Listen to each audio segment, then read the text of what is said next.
आजकल हम सभी अपने जीवन में बाहरी प्रभावों और स्वयं के कई नेगेटिव बिलीफ और अतीत के खराब अनुभवों के चलते स्वयं अपने बारे में अनजान बने रहते हैं। इसलिए हमारे जीवन में आध्यात्मिक ज्ञान का प्रकाश हमें अपने स्व के बारे में स्पष्टता दिलाता है।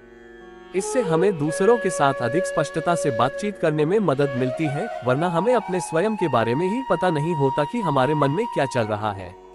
क्या आप जानते हैं कि सूक्ष्म लेवल पर हमारे मन में चल रहे विचारों और भावनाओं का दूसरों के साथ हमारे कम्युनिकेशन की क्वालिटी के बीच डायरेक्ट संबंध होता है। सबसे जरूरी बात यह है कि हमारे रिश्ते दृष्टिकोण और स्वभाव द्वारा जुड़े होते हैं। कभी कभी हमें लगता है कि हमने सामने वाले से सही बातें कही हैं, फिर भी उनका व्यवहार हमारे प्रति वैसा नहीं है जैसा हम चाहते हैं।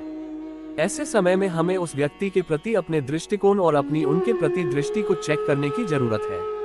हमारे मन में उस व्यक्ति के प्रति थोड़ी अस्वीकृति की भावना, असहजता की भावना, उनके व्यक्तित्व के प्रति रेजिस्टेंस की फीलिंग हो सकती है।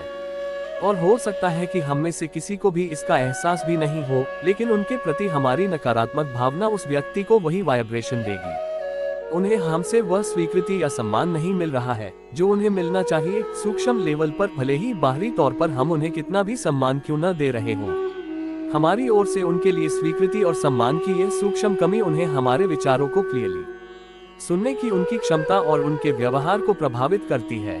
मेडिटेशन के द्वारा हम अपने विचारों, भावनाओं, दृष्टिकोण और दृष्टि को क्लियर रख ये सुनिश्चित कर पाते हैं कि हम भौतिक और सूक्ष्म लेवल पर दूसरों के साथ हमेशा पॉजिटिव ही शेयर करें।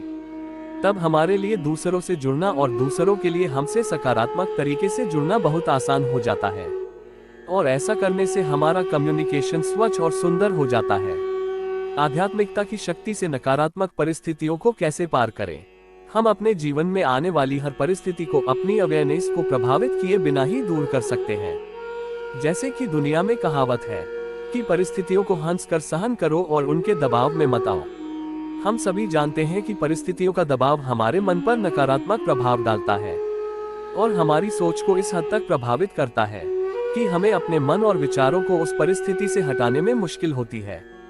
जैसे कि एक उदाहरण के तौर पर कोई कहता है कि मैं अपने ऑफिस कलीग के साथ 4 दिन पहले हुए झगड़े को नहीं भूल पा रहा हूँ और मेरा मन उसी सोच में डूबा हुआ है।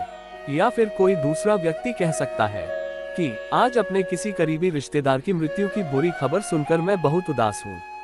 तो क्या यह एक नेचुरल इंस्टिंक्ट नहीं है जिसमें किसी परिस्थिति के समय मैं हमेशा ऐसे अलग और नेगेटिव तरीके से ही महसूस करूंगा? तो यहाँ सवाल यह है कि मैं सकारात्मक बने रहने की नेचुरल इंस्टिंक्ट के लिए खुद को कैसे ट्रेन करूं?